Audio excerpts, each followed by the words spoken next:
सोल्टी Crowne Plaza super 6 2009 cricket प्रतियोगिता राजधानीमा सुरु भएको छ। राजनीतिक दलका प्रतिनिधि र सञ्चार माध्यमका प्रतिनिधि बीच भएको उद्घाटन खेलमा सञ्चार माध्यमको टोली 5 विकेटले विजयी भएको छ।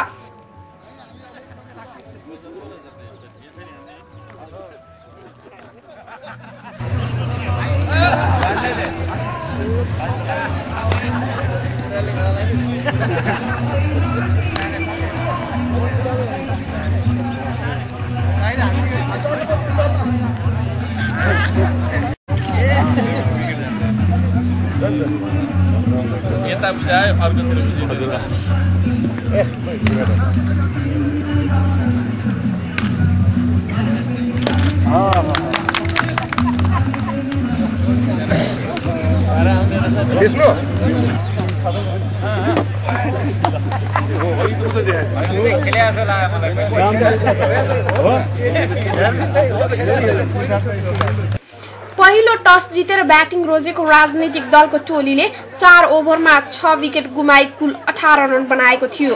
19 रनको लक्ष्य लिएर ब्याटिङ गरेको सञ्चार माध्यमको टोलीले 3 ओभरमा 2 विकेट गुमाई 19 रन बनाएर लक्ष्य प्राप्ति गरेको हो।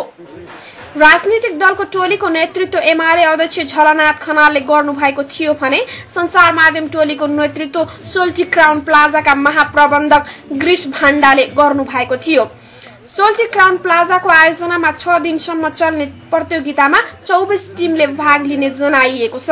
प्रतियोगितामा 4 वटा मिडिया, 15 वटा बैंक, 1 राजदूतावास र 4 विभिन्न कर्पोरेट हाउसहरूले सहभागिता जनाउने भएका छन्। प्रतियोगिता बिहान 9 बजेपछि सुरु हुँदैछ। सन् 1979 देखि आयोजना गर्न लागेको प्रतियोगिताको यसपटकको नारा भने अल प्ले नो वर्क राखिएको छ।